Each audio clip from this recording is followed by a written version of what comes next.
अपनी कॉपी में पेन चलाओगे तभी याद होगी। ऐसे देखने से तो समझ में आती है, लेकिन लिखने से याद होती है। रासायनिक अभिक्रियाओं को और रासायनिक समीकरण को याद रखने का एक सीधा सा तरीका है। अलग अलग समय पर अपनी कॉपी में इन समीकरण को बार बार लिखो।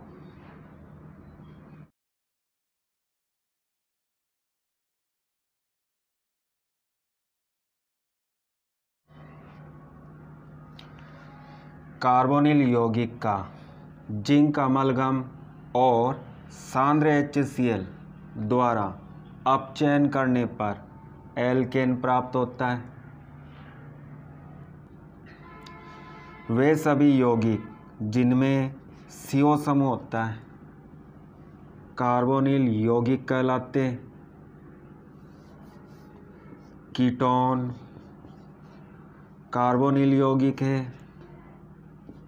एल्डिहाइड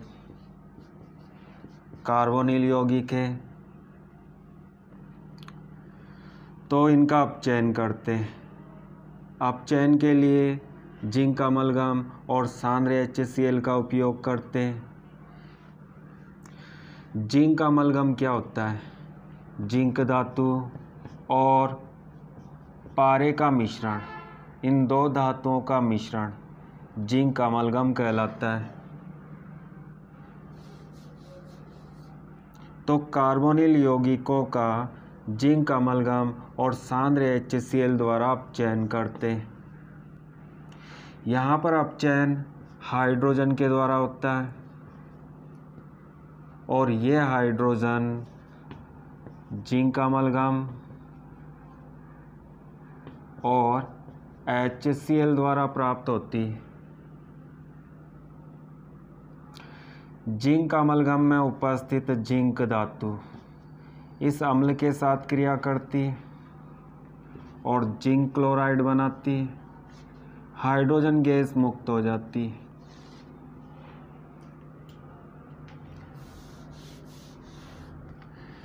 यहाँ पर हमें 4 हाइड्रोजन की आवश्यकता होती है। इस अभिक्रिया में कार्बन और ऑक्सीजन के बीच के डबल बॉन्ड को तोड़ते हैं और 4 में से 2 हाइड्रोजन इस ऑक्सीजन के साथ जुड़ जाते हैं और जल का अणु बनाते हैं। शेष दोनों हाइड्रोजन इस कार्बन के साथ जुड़ जाते हैं। कार्बन के इन दोनों बंधों के साथ 2 हाइड्रोजन परमाणु जुड़ जाते हैं।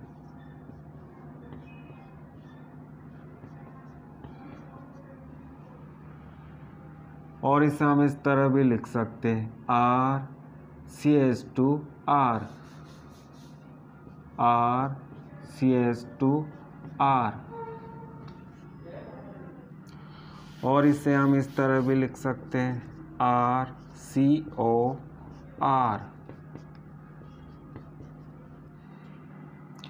तो 4 में से 2 हाइड्रोजन परमाणु ऑक्सीजन के साथ जुड़ जाते हैं और शेष बचे हुए 2 हाइड्रोजन परमाणु कार्बन के साथ जुड़ जाते हैं, तो एल्केन प्राप्त होता है।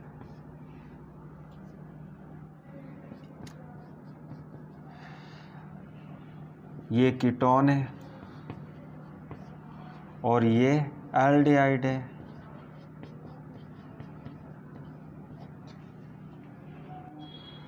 एल्डिहाइड का अपचयन करते हैं।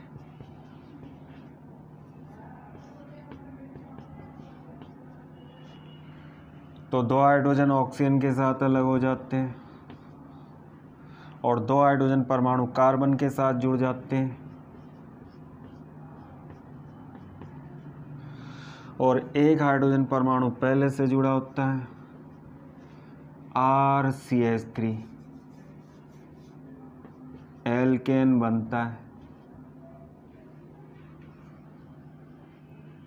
इस R के स्थान पर CH3 को लेते हैं तो R के स्थान पर CH3 लिख देते हैं 3 कार्बन सिंगल बॉन्ड। कौन से एल्केन का निर्माण होता है? प्रोपेन। इस R के स्थान पर CH3 को लेते हैं तो किस एल्केन का निर्माण होता है? एथेन। तो एल्डिहाइड और कीटोन से हम क्लीमेंसन अपचयन के द्वारा एल्केन बना सकते हैं। अगर आप अभिक्रिया को भूल जाते हो, याद नहीं रख पाते, तो आप ऐसे याद रख सकते हो, क्लीमेंसन का क और न। क का मतलब है कार्बो और न का मतलब है नील। तो क्लीमेंसन अपचयन अभिक्रिया में कार्बोनिल यौगिक भाग लेते हैं और अपचयन होता है, हाइड्रोजन के द्वारा अपचयन होता है। क्लीमेंसन अपचयन, कार्बोनिल यौगिकों का हाइड्रोजन के द्वारा अपचयन। वोल्फ किर्शनर अपचयन में क्या होता है? कार्बोनिल यौगिक की अभिक्रिया हाइड्रोजीन के साथ की जाती है, NH2NH2, इसका नाम हाइड्रोजीन है।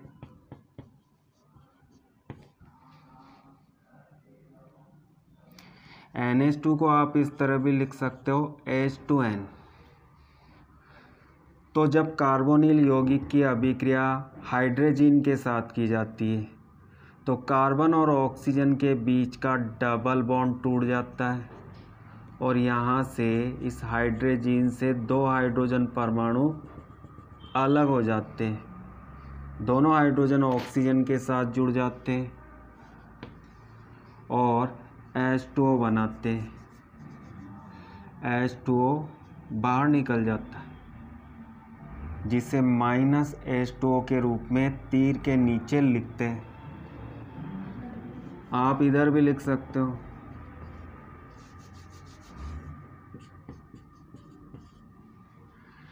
और कार्बन के दोनों बंधों के साथ नाइट्रोजन का एक परमाणु जुड़ जाता है।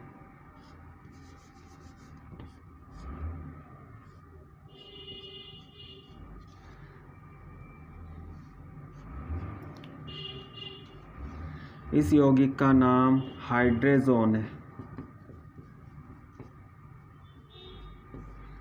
कार्बोनिल यौगिक हाइड्रोजीन से क्रिया कर हाइड्रेजोन बनाते हैं। इस हाइड्रेजोन को सोडियम एथोक्साइड के साथ गर्म करते हैं, C2H5ONa, sodium ethoxide. Sodium ethoxide के साथ 180 डिग्री सेल्सियस तापमान पर हाइड्रोजन को गर्म करते हैं। तो इस अभिक्रिया में क्या होता है? यहाँ से दोनों नाइट्रोजन परमाणु बाहर निकल जाते हैं, नाइट्रोजन गैस के रूप में बाहर निकल जाते हैं और कार्बन के दोनों बंधों के साथ ये दोनों हाइड्रोजन परमाणु जुड़ जाते हैं।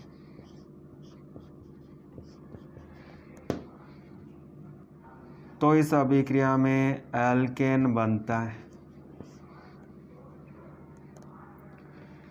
यहाँ पर हम R लिख सकते हैं। यहाँ पर हम R के स्थान पर CH3 भी लिख सकते हैं। जब CH3 लिखते हैं तो इस यौगिक का नाम एसीटोन है और एसीटोन का वोल्फ किर्शनर अपचयन करते हैं तो एसीटोन हाइड्रेजोन बनता है। एसीटोन हाइड्रेजोन बनता है,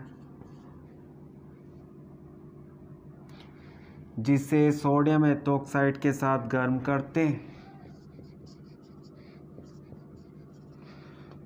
तो कौन सा एल्केन बनता है?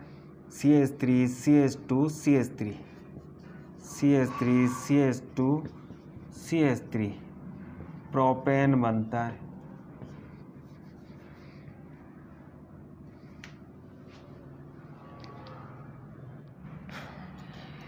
इस CH3 के स्थान पर आप हाइड्रोजन ले सकते हो। हाइड्रोजन लेते हैं तो CH3CHO।